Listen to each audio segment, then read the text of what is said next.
Buenas noches, vamos a primero a comunicarles el día de hoy ya se publicaron las notas. No sé si ya están visibles porque eso ya no es, digamos, potestad mía.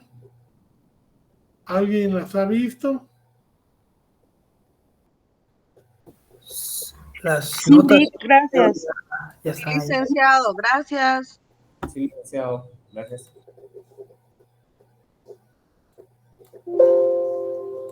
Me decían, disculpe. Ya aparecen las notas, licenciado. Ya vimos la nota, licenciado, gracias.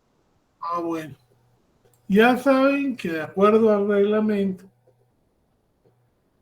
después de publicadas a partir de mañana, tienen 3 días para solicitar a la coordinación la revisión. Yo lo que les encargo mucho es que además del nombre y del carnet, me pongan un teléfono, mejor si es el celular o es el donde ustedes contestan, para poder coordinar la revisión, que obviamente es en su mayoría electrónica. Entonces, por favor, les encargo mucho que agreguen su teléfono.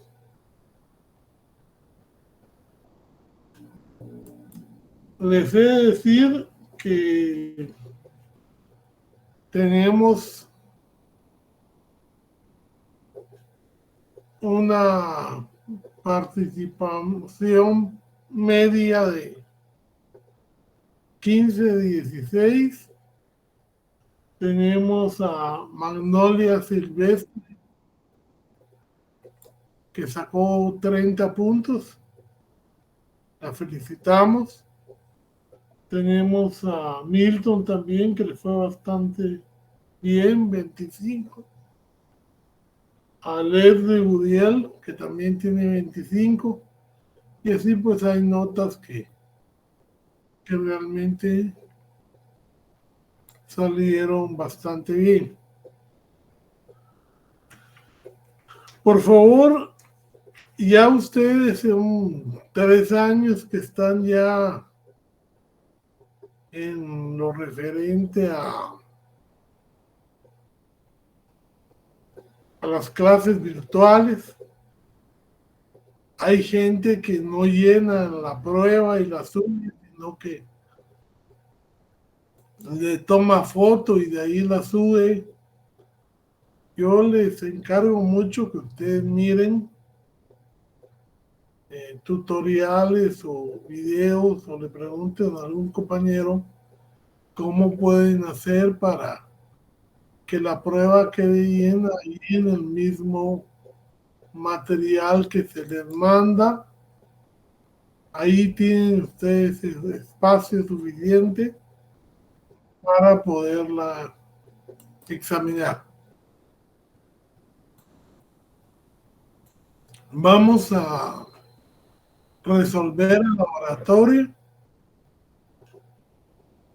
No sé quién me quiere hacer el favor de leerme el laboratorio, que no muchos resolvieron.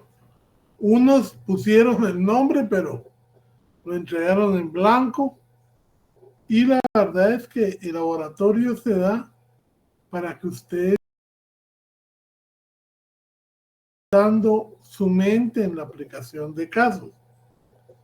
Y es importante pues que no suman puntos, pero sí yo observo y miro quiénes están trabajando y quiénes no. Porque esto era en el horario de clase. Y lo puse porque en las 2 secciones me escribieron y me pidieron más casos para poder desarrollar más práctica, me imagino. Entonces, no sé quién me va a hacer el favor de leer el laboratorio. ¿No, Eduardo? Presente, Lic. Dice, caso 1.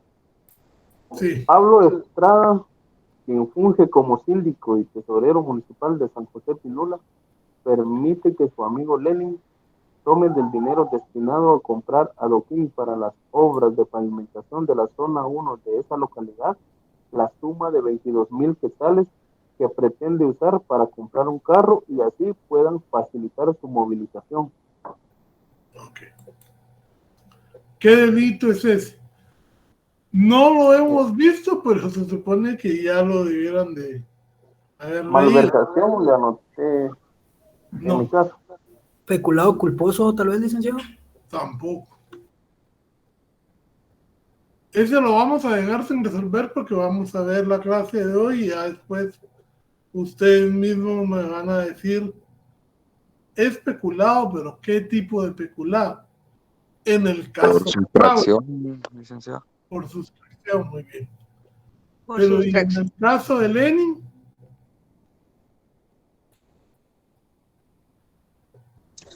Yo este caso lo digo peculado y abuso de autoridad, licenciado.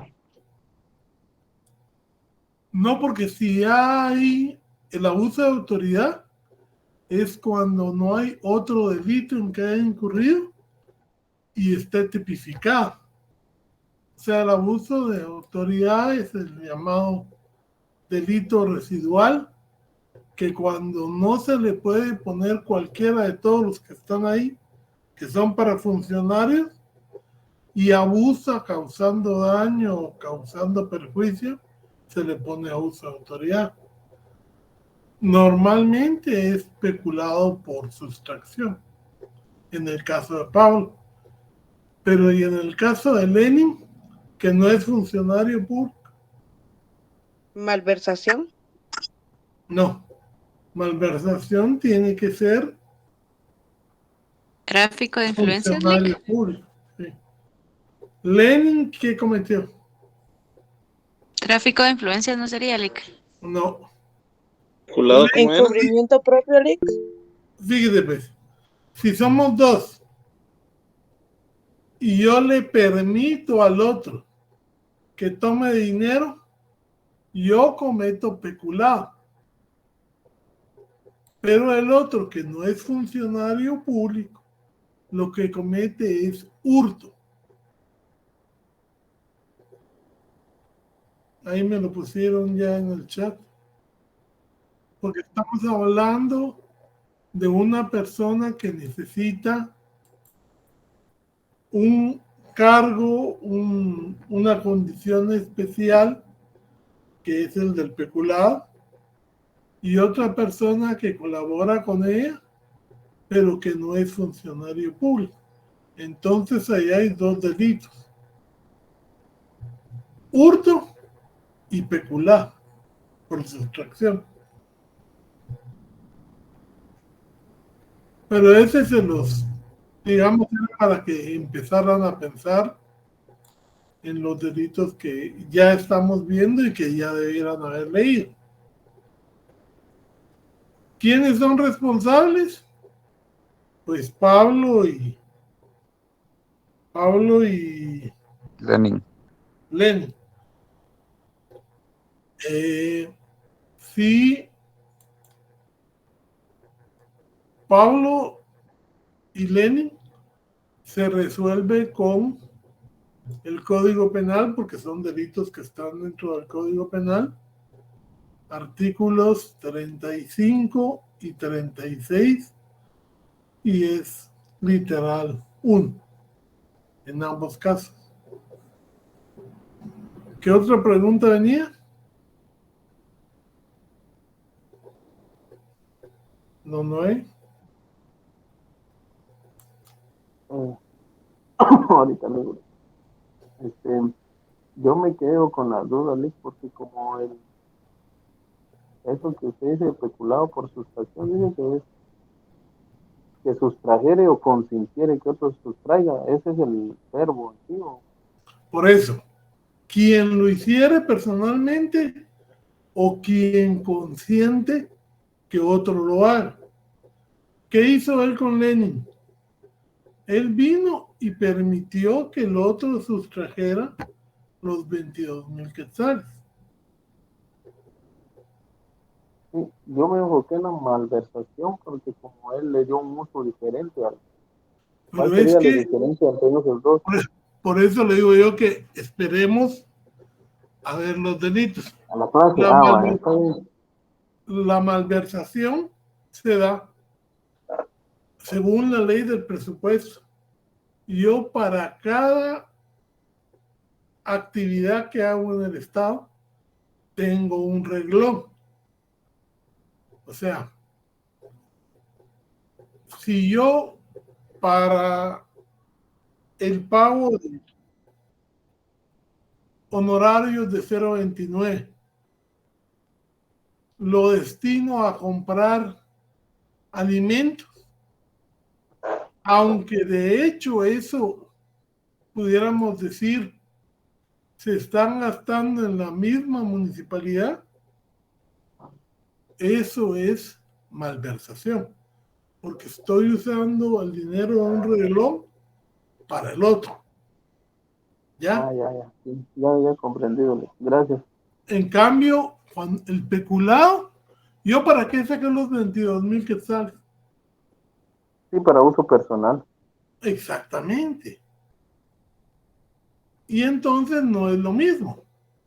Pero No, lo que yo gracias. quería que vieran era pues que empezaran a aplicar la ley y no hay problema porque no los hemos visto, pero sí para que ustedes vayan viendo cómo es que no es aplicar la ley por aplicarla, sino que hay ciertos conocimientos básicos que se tienen que usar, ¿verdad?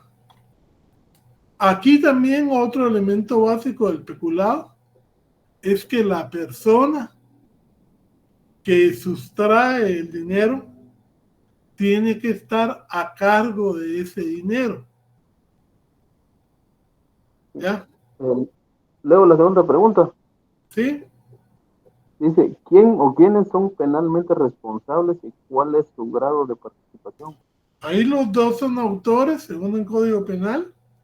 Pablo de peculado por sustracción y Lenin de hurto. Porque Lenin no puede ser peculado porque él no es funcionario público. 35 y 36, inciso 1.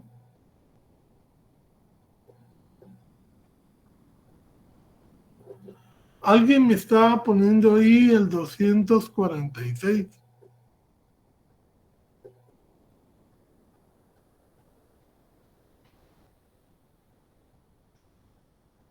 Bueno. Tercera pregunta. Don Daniel José Reyes. Era yo una pregunta. El artículo 246 dice hurto, quien tomare sin la debida autorización, cosa, mueble, total o parcialmente ajena, será sancionado con prisión de 1 a 6 años. Pero estaba viendo que en el caso creo que sí le dio autorización. Entonces, No, pero usted sabe que una autorización ilegal no cuenta. Si a mí me dicen en un banco, agarre 500 quetzales de la caja, ¿será que hay una autorización debida? pues por la persona sí, pero para la empresa creo que sería que no. O sea, no porque el alcalde, el tesorero, no es el dueño de ese dinero. ¿Usted que está quitándole el dinero a quién? ¿Al alcalde o a la municipalidad? A la municipalidad. Ahí está. Entonces no hay debida autorización. Una pregunta, el artículo 448 terno no entraría el enriquecimiento ilícito de los particulares. Ahí los vamos a ver. Espérense porque no hemos visto eso. Y entonces les explico yo las diferencias y por qué se aplica uno o por qué se aplica otro. Gracias, Lick. Bueno, 3. ¿Sí? ¿Cuál es el bien jurídico tutelado en él o los delitos cometidos? ¿Cuál es el Patrimonio del bien Estado, ¿no? jurídico en el patrimonio? Administración Hurto es el pública. patrimonio. El Y patrimonio, ¿vale? por favor, no hablemos sin levantar la mano. En el hurto es el patrimonio y en el otro es la administración pública. En el peculado es la administración pública. Siguiente pregunta. ¿Existe concurso de delitos en el presente caso? No. Cada persona cometió un delito, solo un delito. Entonces, para que haya concurso, tienen que haber 2 o más delitos. Ahí se pueden fundamentar en el artículo 1 del Código Penal o en el 69 y el 70. Cualquier fundamento estaría bien. Porque el 1 es el principio de legalidad y el 69 y el 70 es cuando hay concurso, real o ideal.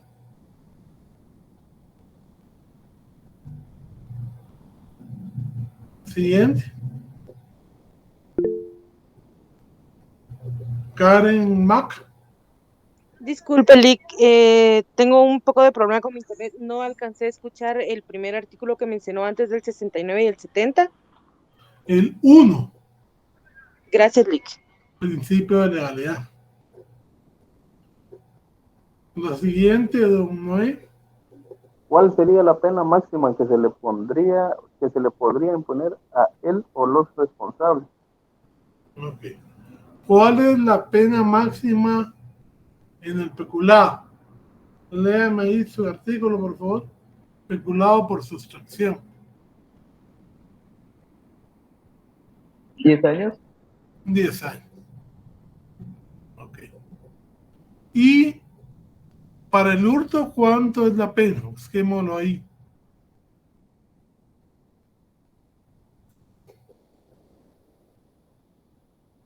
6 años.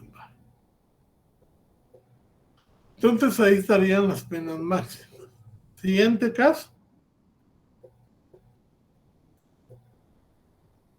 Siguiente caso dice, en un tráiler que fue detenido el día de hoy en el kilómetro 202 en la carretera que conduce de Santo Tomás de Castilla a la ciudad. ¿Sí? A la ciudad.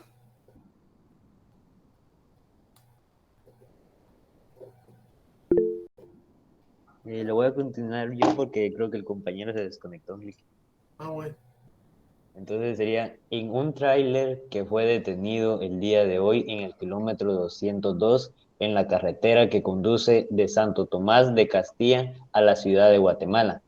La Policía Nacional Civil encontró un total de 20 estufas y 50 refrigeradoras marca Mave, totalmente nuevas, sin documentación que acredite la importación y pago de impuestos respectivos. ¿Qué delito es ese?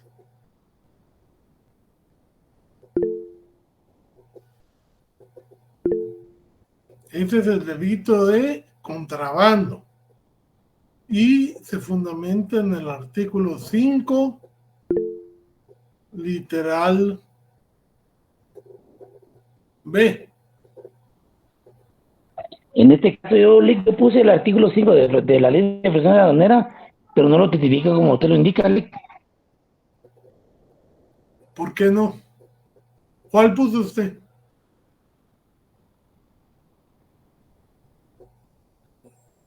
¿Cuál puso usted? Mi fundamento lo basé en tráfico de mercadería, Lick. En eso lo basé yo, siempre usando el artículo 5. Pero cuando lo descubrieron, o sea, el artículo 5 dice, literal B, léamelo. La ley de defraudación aduanera indica que es porque cuando no cuenta con documentación de respaldo. Pero léame entero el supuesto. Permítame, voy a buscar mi PDF que no tengo la ley. A ver, mientras, Karen Maca. Sí, Lick, fíjese que yo ahí puse contrabando aduanero, pero como tenía duda, también puse introducción de mercancías de contrabando. No, pero léame el 5, numeral B. El artículo 5 dice de la introducción de mercaderías de contrabando. El inciso B dice el que las conduzca a bordo de un vehículo en tránsito aduanero, sin estar manifestadas o cuya propiedad no conste en los respectivos documentos oficiales. Ok, entonces ahí es más de claro que estamos hablando de un transporte que tiene mercadería que no puede ser probada su entrada legítima o su propiedad y pago de impuestos en este caso. Entonces es el introducción de mercaderías de contrabando, artículo 5, numeral inciso B. ¿Verdad?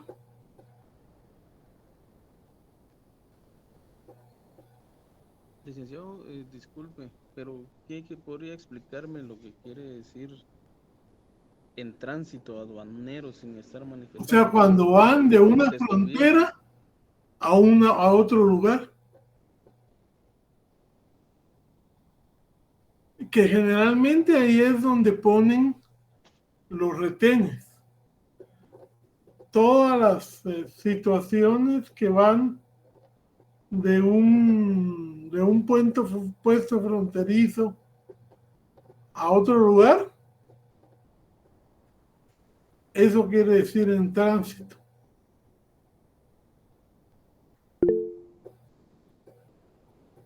José Luis Fernando López García. ¿Qué tal, licenciado? Buenas tardes. Licenciado, una pregunta, pues, así como el caso, o sea, en lo último dice sin la documentación que acredite la importación, y aparte dice y pago de impuestos respectivos. Yo tenía la duda porque también en el artículo, o sea, la descripción de contrabando dice que también, aunque ello no cause perjuicio fiscal, o sea, ahí también es solo un delito o son dos. No, solo uno. Ah, ok, gracias. De ahí está don Francisco Jorge Luis Natareno. Gracias, licenciado. Buenas noches. Fíjese que a mí me causaba duda cómo encuadrar ese delito. Yo la verdad en el trabajo pues puse encubrimiento propio, porque pues aunque esté aunque esté en ruta, ¿verdad? De la aduana, pues en su posición no pensé que ese era el tránsito que debería de pasar, porque en ningún momento dice que pasó sobre la aduana. Entonces por eso me causó duda esa Sí, parte. no, en tránsito es en ruta, cuando están transportando.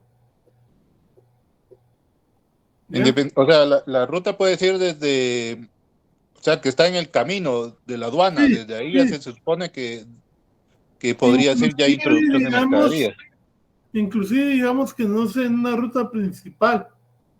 Si a usted lo sorprenden con un tráiler, lleva mercadería, no la puedan parar, lógicamente es contrabando. Ya entiendo, Lick, muchas gracias. Bueno, la siguiente pregunta dice, a ver, don Daniel. El inciso 2 dice quién o quiénes son penalmente responsables y cuál es su grado de participación. Ahí obviamente es el piloto. Y el grado de participación es autor. Claro que podemos hablar de que pudieran haber defensas, sí, pero en el momentito el que está manejando el tráiler es el piloto y él debería saber que se carga un furgón con mercadería, tendría que cargar la documentación para respaldarla. Como no la carga, se presume que él es el autor. No diciendo, pues, digamos que es el único autor, pero en el caso concreto, él es al que hallaron y él es el que sería el sujeto activo. 35 y 36, inciso 1. La siguiente. Existe concurso de delitos. Y en su caso explique y cuál es y por qué. No hay concurso porque es un delito que es el contrabando. La introducción de mercadería de contrabando. Es solo uno. Ahora, si llevara papeles falsos, digamos, habrían dos: falsificación y contrabando.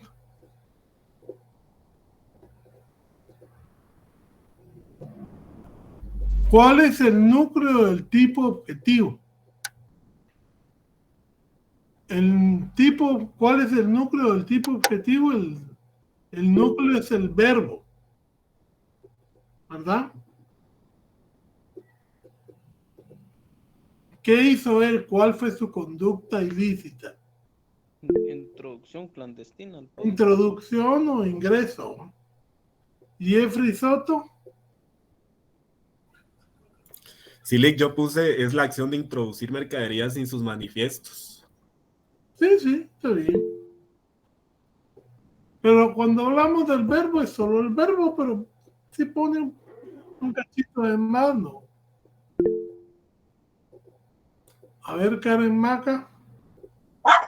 Sí, Lick, fíjese que yo puse conducir e introducir porque ambos verbos estaban en el inciso que utilicé como fundamento legal, pero no sé si únicamente sería introducir.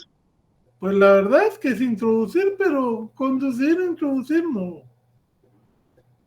está de más, pues, o sea, mientras tengan correcto el que es lo que... En el caso mío, Lick, yo puse conducir, me quedaría sin documentación de respaldo. No, porque es introducir. O transportar, que hubiera puesto. Porque la simple conducción no es prohibida.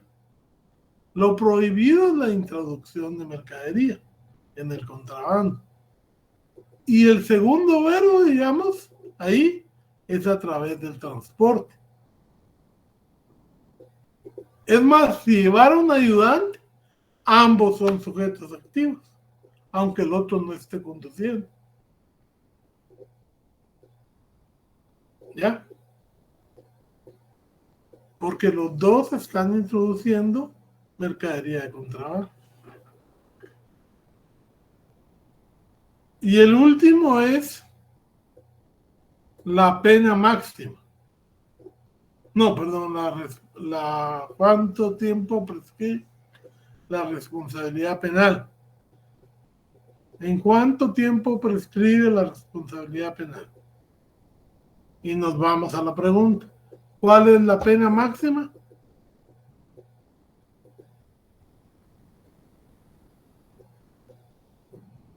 ¿Cuál es la pena máxima del delito de introducción de mercadería? 10 años, Lick. 10 años. Entonces ya sabemos que como es una tercera parte más, nos va a quedar en 13 años, 4 meses. Y como decía la compañera, si en todo caso también hubiera una pena de multa, ¿en cuánto tiempo prescribe la multa? En 5 años, ¿no? Y finalmente el último caso. Léamelo, Milton.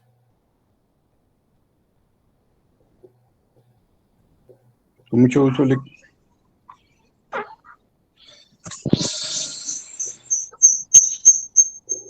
Caso 3. Ismael Porras alcalde de Coatepeque y sus 4 concejales tienen una reunión con otros 50 ciudadanos del pueblo, 20 comerciantes, 10 campesinos, 10 artesanos y 10 finqueros. Y todos manifiestan estar cansados del actual gobierno y que se alzarán en armas para derrocarlo. Así lo planifican, compran armas y que han de reunirse el día de hoy frente al Palacio Nacional y a la hora indicada, 6 de la mañana. Asisten todos, menos los campesinos, que son reducidos al orden por la Guardia Presidencial y puestos a su disposición como juez penal de turno. ¿Qué delito se cometió? Rebelión. Rebelión, pero también, fíjese, pues, rebelión para los que se reunieron y fueron. Pero digamos en el caso de los 10 campesinos que se reunieron pero ya no fueron, ¿qué delito hay? Está en el siguiente artículo, 386. De proposición en conspiración. Exactamente. Entonces ahí se cometen los dos. Porque el primer delito sería reunirse y conspirar. Ahora, si ya cumplen con lo que planificaron, la actual rebelión, entonces desaparece para ellos la conspiración y proposición y se les juzga por el delito consumado de rebelión. Pero los otros que participaron en la reunión no pueden, digamos, quedar sin delito porque solo el hecho de haber participado en la reunión ya es un delito autónomo. ¿Ya? Ahí todos los que participaron cometen delito.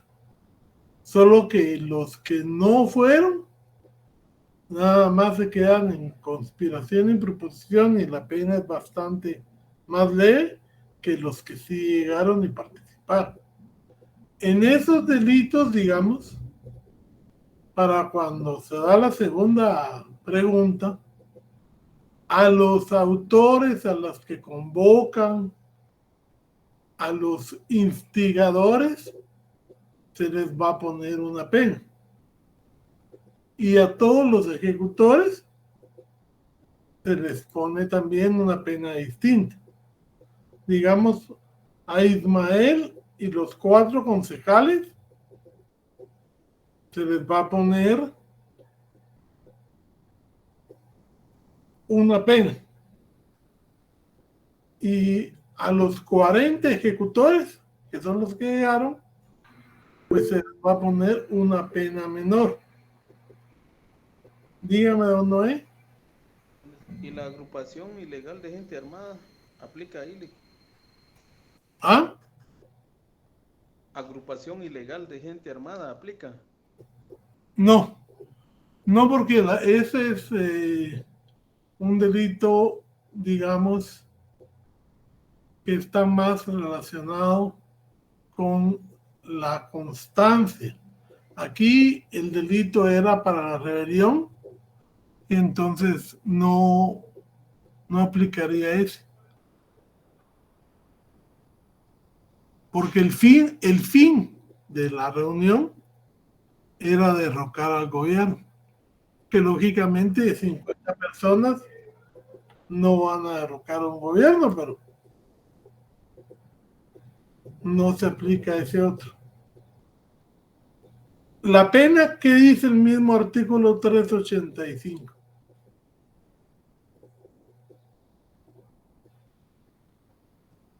Don Mildo. Willy, la segunda pregunta, ¿quién o quiénes participaron en él o los delitos cometidos y cuál es su grado de participación? ¿Y qué dice el 385? 65 en cuanto a la rebelión, en la pena.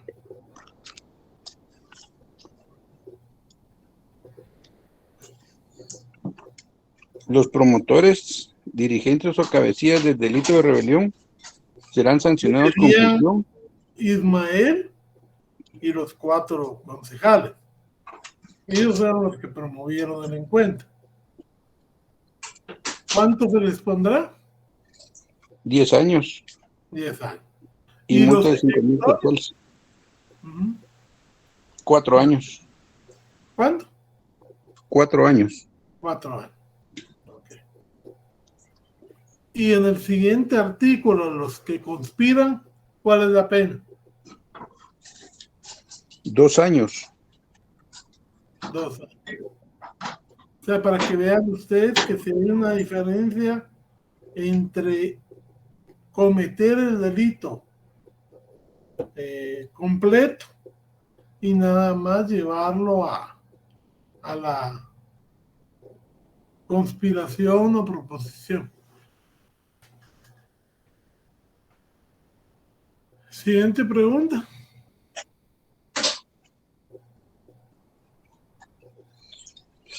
¿Existe concurso de delitos en el presente caso? Indique cuál y por qué. No hay, porque uno solo conspiraron y los otros cometieron la rebelión. O sea, cada grupo cometió, digamos, un delito por grupo independiente. Y el concurso va en relación a los delitos y no en relación a la gente.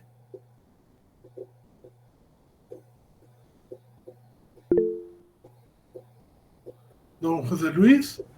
Licenciado, una pregunta. Entonces, ¿puede haber rebelión sin conspiración y proposición? ¿Ah?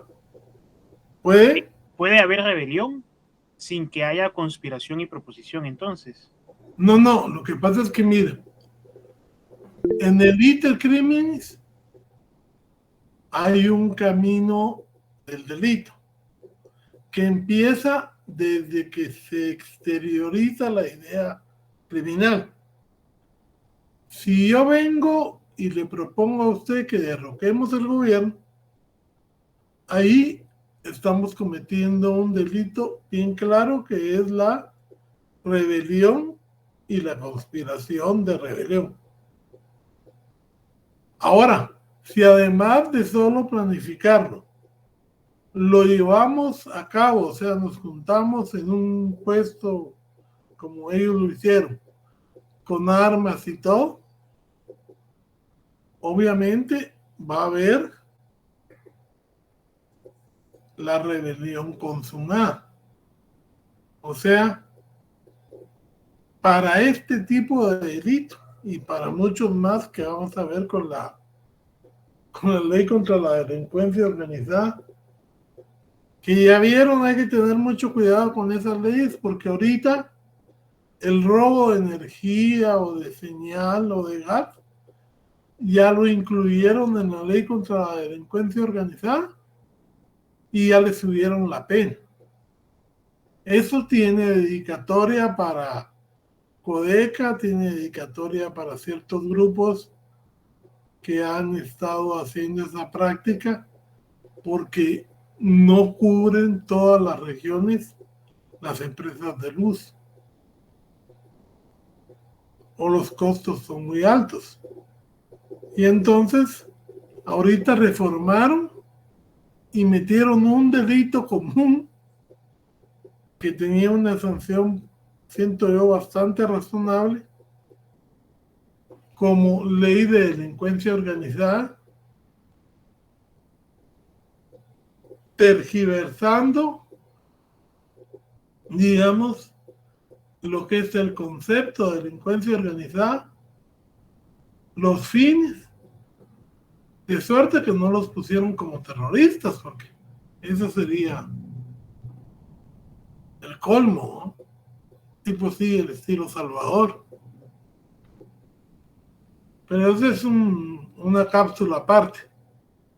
Entonces, dependiendo del nivel que vaya,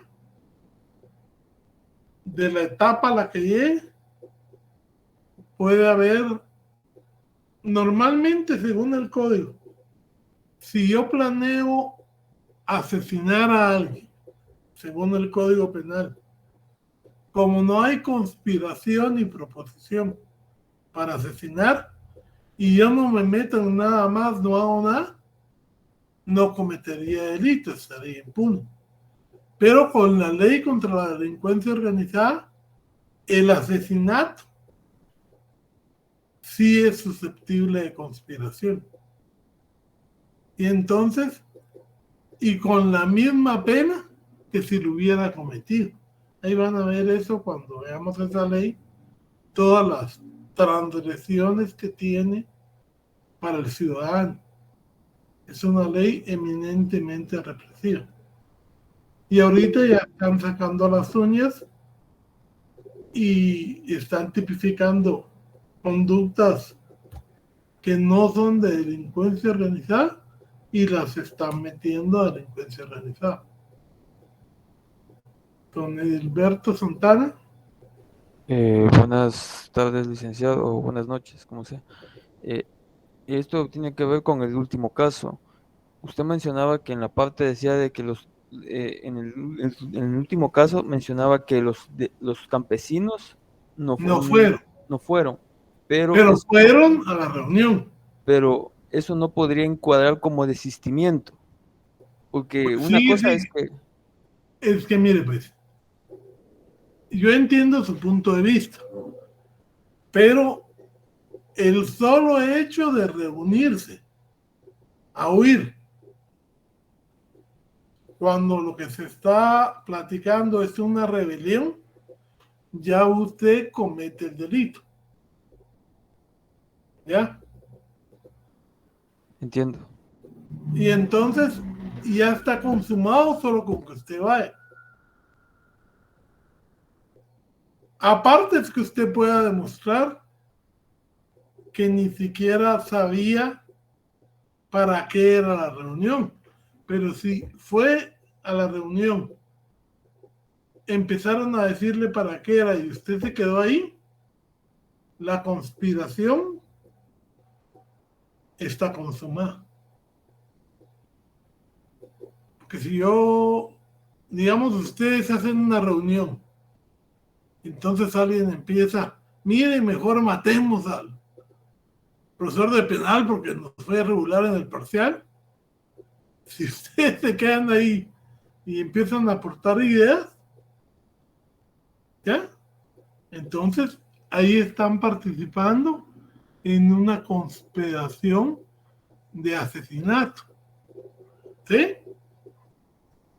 Y entonces, en la ley contra la delincuencia organizada, si logran demostrar que para eso se reunieron, todos los que se reunieron van a tener la posibilidad de que los juzguen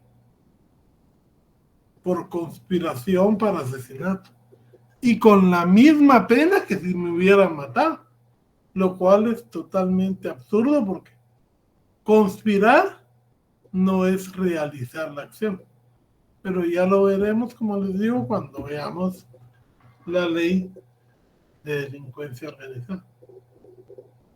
Yo les traía, porque eso lo probaron hoy, y eso es realmente una violación contra los ciudadanos. Porque cuando usted mete un delito en delincuencia organizada, también autoriza que apliquen métodos especiales de averiguación y autoriza un montón de restricciones contra el ciudadano que no debiera aplicarse para situaciones normales. Segunda o tercera pregunta. Hamilton.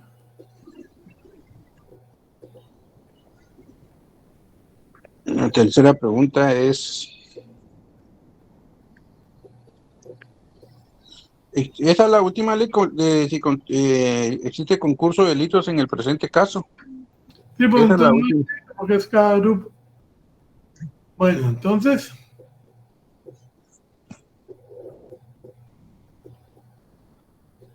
Miren, libros de casos sí hay, pero no son de derecho guatemalteco. Entonces, yo les puedo recomendar unos muy buenos de España, pero ahí el análisis del caso empieza desde si es delito o no es delito, y la legislación es distinta. Entonces, el método de enseñanza por casos para la aplicación es de los más usados. Pero lo malo es que cada país cambia la legislación. Y entonces les pueden hacer preguntas que no van a ser aplicables aquí, ¿verdad? Porque tenemos formas distintas de legislar. Como les digo, España, Alemania, ya tienen hasta el funcionalismo. Los libros de aquí que hay, el del doctor de Mata Vélez, de Velasco, lo malo que tienen es que no están conforme al programa. El de Ronnie López y todo fueron hechos anterior a la reforma del programa. O sea, no tienen la estructura típica de tipo objetivo y tipo subjetivo, y entonces puede confundirse un poco, pero sí se puede estudiar en ellos. Solo hay que ordenar los elementos. Esa era doña Francisca, ¿verdad? Buenas tardes, licenciado. Yo preguntando por mí y por todos los compañeros, si es posible que nos pudiera usted brindar más casos si usted tuviera la posibilidad, aunque no los tengamos que resolver y subirlos, ni que usted no los revise, sino solo para nosotros poder practicar un poco. Pues no sé si usted tenga algunos casos ahí que nos pudiera compartir. Mire, compañera, lo que pasa es que ¿qué sentido tiene? Es como que usted me dijera que dejáramos a los estudiantes de medicina diagnosticar pacientes sin supervisión y que entonces van a darle una pastilla para el estómago, para un cólico a un paciente que lo que tiene es una apendicitis. Yo les puedo dar casos, pero si no están bien contestados o con quién van a saber ustedes el porqué de las respuestas.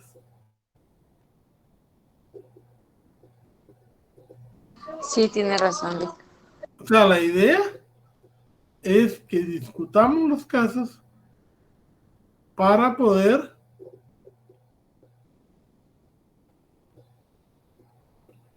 digamos aprender.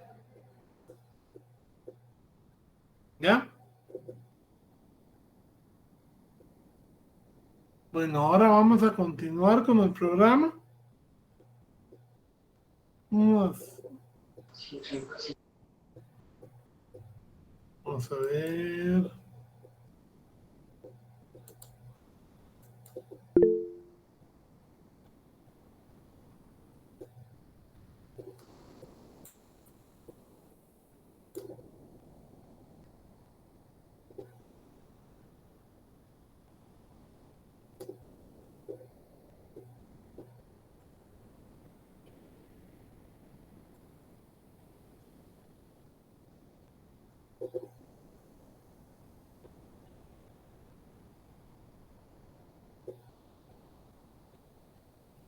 Ahora creo que ya entraron todos.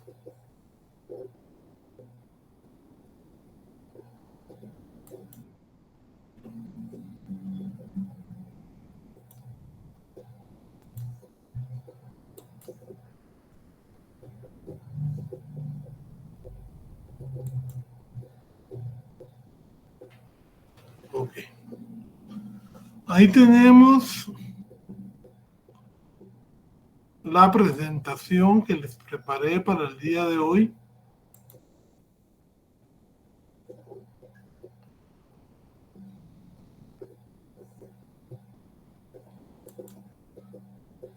y que se refiere a estos cambios que se dieron. Ahorita ya no acepto gente, señores, porque si no, no puedo avanzar.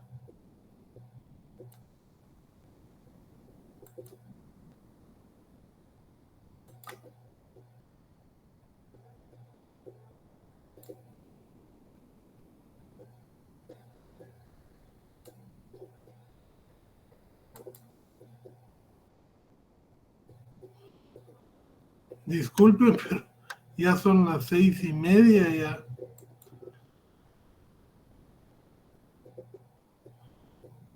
O espérenme, yo los voy a, conforme voy explicando, los voy dejando ingresar. Vamos a ver.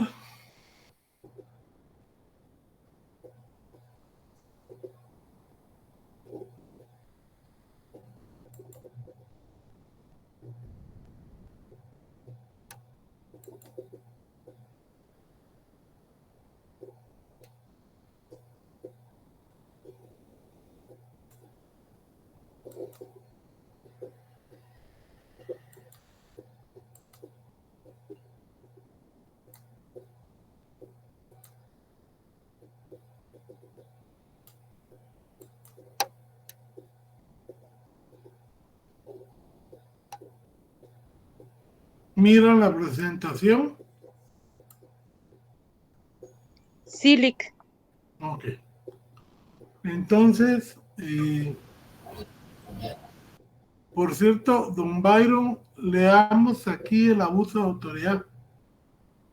Byron 10. Ok. Dice, comete abuso de autoridad el funcionario o el empleado público que, abusado de su cargo o de función, abusando de su cargo o de función, ordenare o realizare, permitiere cualquier acto arbitrario, ilegal, en perjuicio de la administración pública o de las terceras personas, sean particulares o funcionarios o empleados públicos. Oiga, lea despacito. Que no se hallare especialmente previsto en las disposiciones de este código. Por eso le digo que es un delito residual, porque si no está ya contemplado como peculado, como cohecho, como enriquecimiento ilícito, como malversación, entonces, y constituye un acto que atenta contra el bien jurídico, entonces se va a aplicar este. Si hay otro delito caje que se tipifique mejor, este ya no se encuadra. ¿Ya? Muy bien, licenciado. Ok.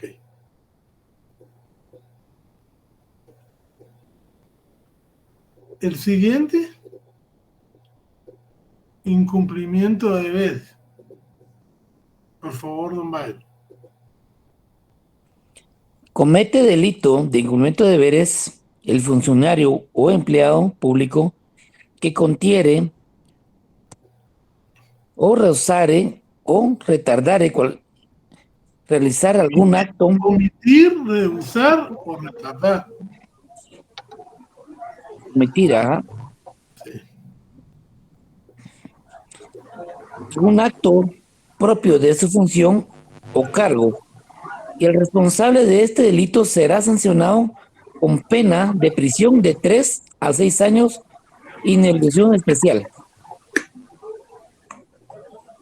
No sé quién tiene su teléfono, su micrófono abierto.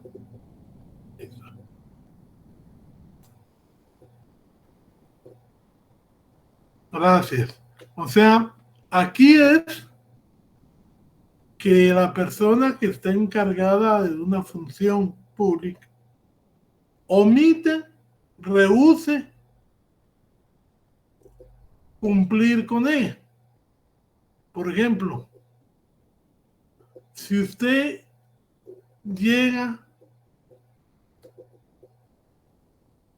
el policía es un funcionario público.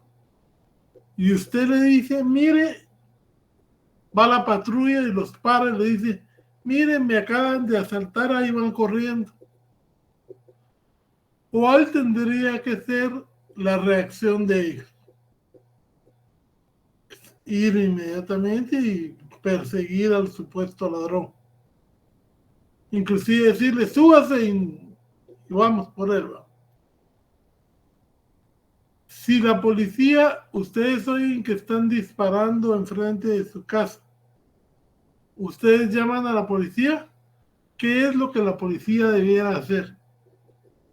Constituirse al lugar para ver qué es lo que está pasando. Pero a veces no pasa eso.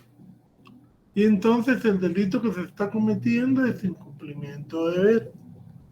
Usted llega a migración y llega a preguntar cuál es el procedimiento para renovar su pasaporte. Y la persona no solo no la atiende, sino le dice que se vaya porque eso lo tiene que ver en línea. Y ahí dice información al usuario. ¿Qué está pasando ahí? Que la persona se está rehusando a dar información. Entonces, eso constituye un delito. Aquí la burocracia, pues desgraciadamente, es muy difícil que la gente procese porque ya nos acostumbramos, y eso es parte de la práctica de la corrupción, a que si yo voy a hacer cola, compro la cola, no la hago, sino que pago por entrar primero.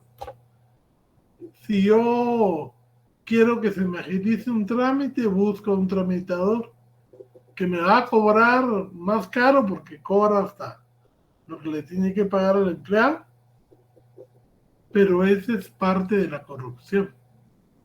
Es como Guatemala ya acepta esa cultura de la corrupción. Me dan un certificado de que tengo vista 20/20 y ni siquiera me fui a hacer el examen. Eso es corrupción. Está diciendo un compañero que le cobraron 200 por la cola para migración, me imagino. Pero eso es porque es digamos, la cultura, pero si se hicieran valer estos delitos, lógicamente acabaríamos con ese tipo de práctica.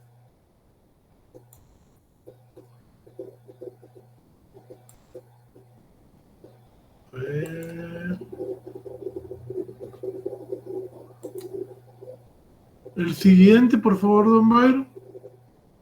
Ok, artículo 419 bis, incumplimiento de deber de presentar declaraciones jurada patrimonial. Comete delito de incumplimiento de deber de representar o declarar declaración jurada patrimonial el funcionario público o empleado público o quien ejerza funciones públicas que estuviera obligado legalmente a presentar o actualizar su declaración jurada patrimonial, omitiere hacerlo transcurridos 60 días luego de la toma de posesión o hiciere sin cumplir los requisitos previstos en la ley de la misma ley de la materia, será sancionado con multa, la cual corresponderá a la multiplicación del salario o sueldo mensual del responsable por los meses de atraso en la entrega de la declaratoria. Todo empleado público que entra por primera vez a trabajar y que el sueldo supere los 5,000 quetzales, tiene la obligación a los 60 días de haber tomado posesión, de acudir a la Contraloría de Cuentas, a la unidad de probidad y declarar su patrimonio. Eso implica declarar si tiene casa, cuántas casas tiene, si tiene carros, cuántos carros tiene, joyas, aparatos eléctricos, todo. Tienen que hacer una hoja de inventario y justipreciar cuánto supuestamente tiene él al momento de empezar a ejercer su función. ¿Esto para qué sirve? Para que si trabajó 5 años, en los 5 años ganó, pongamos, 500,000 quetzales, y nos enteramos que tiene una casa de 2 millones, un carro de 400,000, una finca o una granja en algún municipio de 200,000 y joyas por valor de 1 millón. Ya sabemos que todo eso, a menos que él pueda demostrar de dónde salió el dinero, no salió de su sueldo, porque no le alcanzaría para comprar todo eso si se está manteniendo durante todo el trayecto que trabajó. Entonces es importante que los funcionarios públicos hagan ese tipo de declaraciones para cruzar información, para aplicar los mismos delitos, como hablaba el compañero ahí, de enriquecimiento ilícito, que nos da una pauta sobre las entradas de las personas.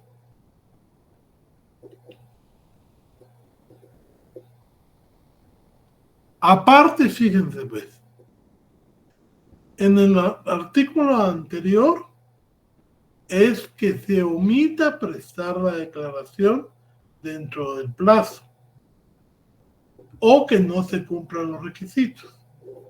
En cambio aquí ya hablamos de un delito.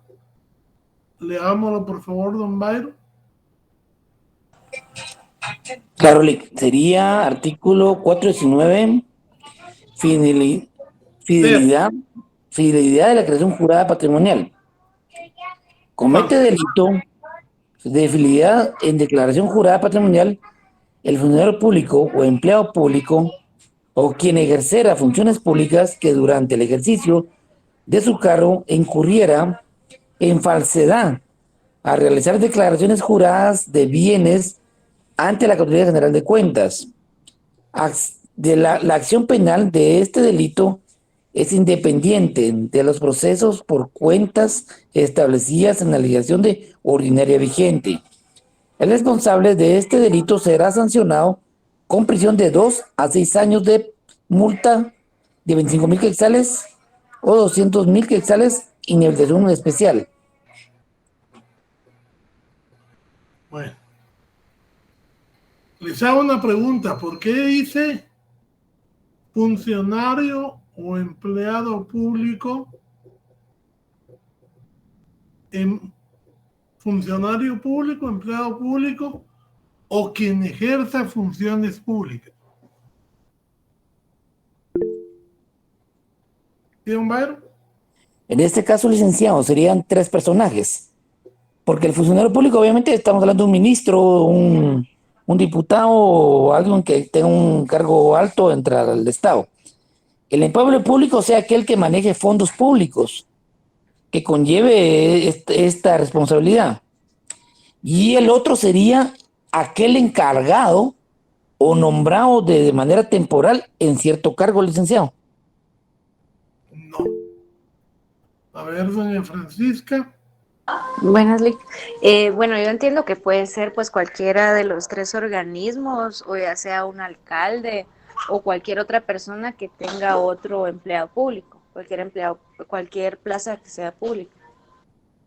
Fíjense pues, si leímos las convenciones y leímos cómo se define la función pública. Primero que ya no hay funcionarios y empleados. Ahora todos son funcionarios públicos. Desde el ministro, desde el presidente, hasta el conserje, el comisario, todos se denominan funcionarios públicos. Esa división que tiene nuestro código pervivió por un error conceptual, pero en las convenciones internacionales se habla solo de funcionario público y se incluye al temporal, se incluye al permanente, se incluye a las personas a que se le dan contrataciones, a los proveedores, o sea, se amplió el aspecto y el espectro de la función pública. Los notarios, digamos, somos funcionarios públicos por la función que desempeñamos, porque somos, como notarios, tenemos fe pública. Y entonces, los notarios somos ya de hecho funcionarios públicos para efectos de la ley penal. Entonces, por eso es que les hago el recordatorio, porque cuando empezamos a ver esta ley, vimos cómo se había ampliado el espectro y cómo la definía la Convención contra la ONU y cómo la definía la Convención Interamericana contra la Corrupción. Entonces, estemos presentes que eso ya lo vimos y que incluye tanto a particulares que reciban, digamos, encargos públicos, como a los mismos empleados, que realmente no es que sean empleados, sino que el nombre correcto es funcionario público. A ver, don Byron. Licenciado, yo una pregunta así, le voy a decir honestamente, no sé si pasé de noche en esta clase, pero la ley de servicio civil y como la ley de contencioso administrativo, pues que yo he leído, y lo que usted me menciona ahora, pues me deja un poquito así dudoso con respecto a lo que me indica. Porque yo le respondo conforme al conocimiento que he tenido en cuestión de forma pública. La ley de servicio civil y la otra que usted mencionó no son penales. Yo lo que le estoy diciendo es las convenciones que yo le di a usted para que leyera cómo definen la función pública. Y esas son las que aplicamos aquí en el Código Penal, que inclusive el Código Penal también hizo una reforma sobre eso, que está, léase al final del código, las disposiciones generales de lo que es funcionario público. O sea, aquí no podemos poner interpretaciones civiles porque estamos aplicando derecho penal. Es como los muebles. Lo que usted conoce como muebles en civil no es lo que se conoce aquí como muebles, porque en derecho civil hay muebles por naturaleza, por destino, que aquí no se aplica esa clasificación. O sea, nosotros tenemos que tener el conocimiento de cuando estamos hablando en un área del derecho y cuando nos cambiamos a otra, porque entonces las definiciones y las interpretaciones varían. La ley de servicio civil, ¿de qué año es? Y estas convenciones se firmaron del 97 y 2005. Y el decreto entró el 31 de 2012.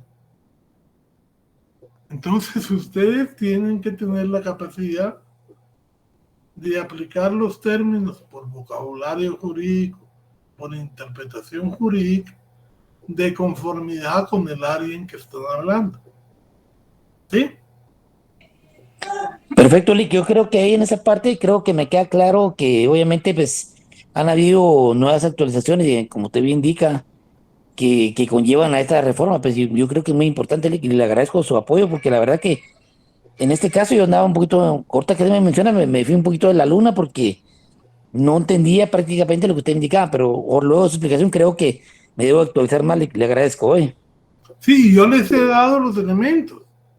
Miren ustedes, yo les di las dos convenciones, le di la ley y le di la explicación. Don Leslie Mabel. Buenas noches, licenciado. Perdón, entonces para un funcionario público que ya estuviera ejerciendo funciones antes de la vigencia de esta ley, ¿siempre debe como presentar esa declaración o ya no? O sea, en eso lo que rige es la ley de probidad. Hay un mínimo del sueldo, que ahorita creo que ya se elevó, a partir de cuándo es obligatorio el presentar esa declaración.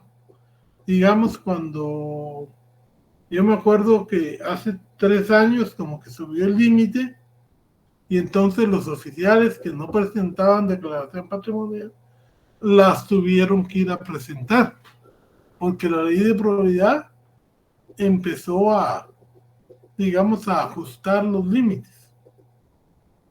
Y entonces todo empleado público, para eso hay que buscar la ley de probidad, que pase del límite inferior, tiene que presentar. Ahora, digamos, los dignatarios, como decía el compañero, diputados, jueces, todo eso, obligadamente tienen que presentarlo. Pero no solo en los organismos legislativos y judicial, sino 8,000, decía que está conociendo, 8,000 más un centavo, o que manejen fondos del Estado. Alguien que gane más de 8,000 tiene que presentar su declaración de probidad. O tal vez ganando menos, pero si maneja fondos públicos.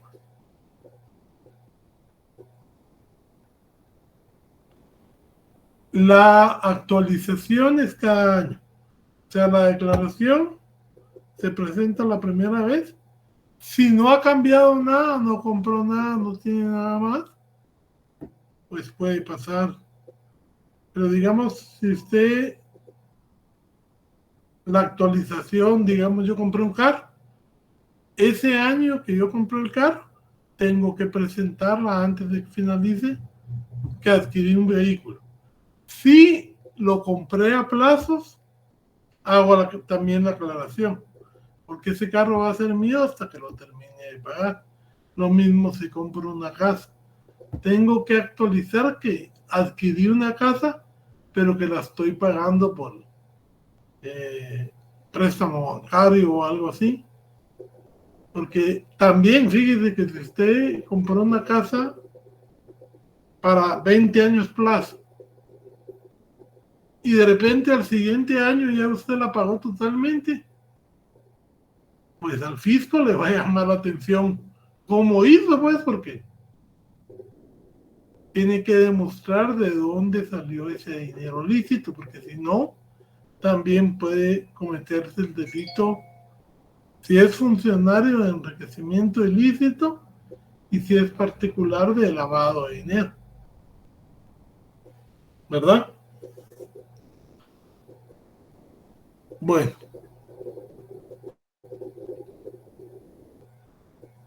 El delito de desobediencia.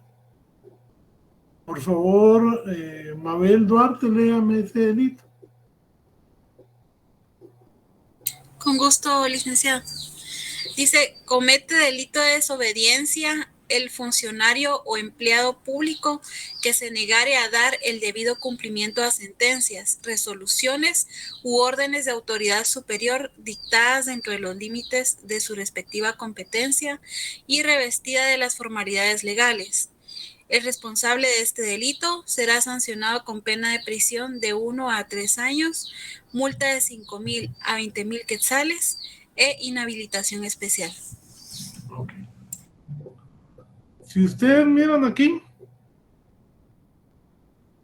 el no acatar las resoluciones judiciales o las de autoridad superior cuando sean, digamos, apegadas a derecho, porque nadie está obligado a acatar una orden manifiestamente ilegal, según la misma Constitución, va a cometer un delito, que es el delito de desobediencia.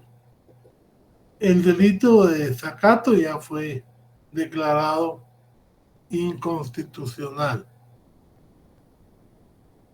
Y leamos el de revelación de secretos, por favor. A ver. Con gusto. Comete delito de revelación de secretos el funcionario o empleado público que revele o facilite la revelación de hechos, actuaciones o documentos de los que tenga conocimiento por razón de cargo y que por disposición de ley deben permanecer en secreto. El responsable de este delito será sancionado con prisión de 1 a 3 años y multa de 5,000 a 20,000 quetzales e inhabilitación especial. Pues lógico, hay funcionarios públicos que se enteran de datos sensibles, pero que tienen el deber al momento de que asumen el cargo de guardar silencio. Entonces, si lo revelan y se logra, digamos, establecer que lo revelaron, digamos, alguien que trabaja en la, digamos, cuestión bancaria, y que mira que un banco reporta ciertos problemas, pero que no son tampoco de un carácter que pueda ser una quiebra o algo. Ahorita, como estamos todos con la pena de la quiebra de los bancos gringos, y él viene y revela o saca una comunicación de que ha tenido baja de efectivo, ese dato él lo tiene que manejar en reserva. Si lo saca, comete este delito, y además, si eso le causa daño a los bancos, también cometería el delito de pánico financiero, que es otro delito que está en la ley de bancos, artículo 97. Ahí sí habría concurso.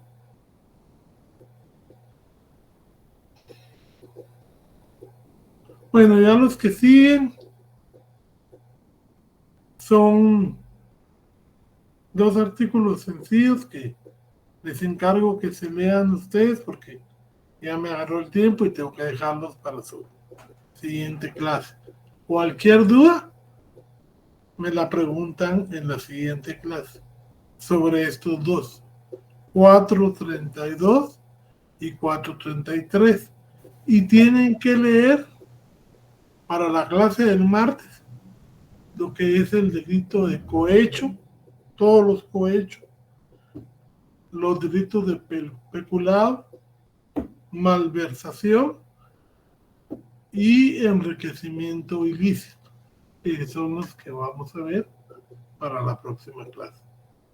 Así que muchas gracias, compañeros, y nos vemos el día. Buenas noches. Feliz noche. Buenas noches. Buenas noches, licenciado.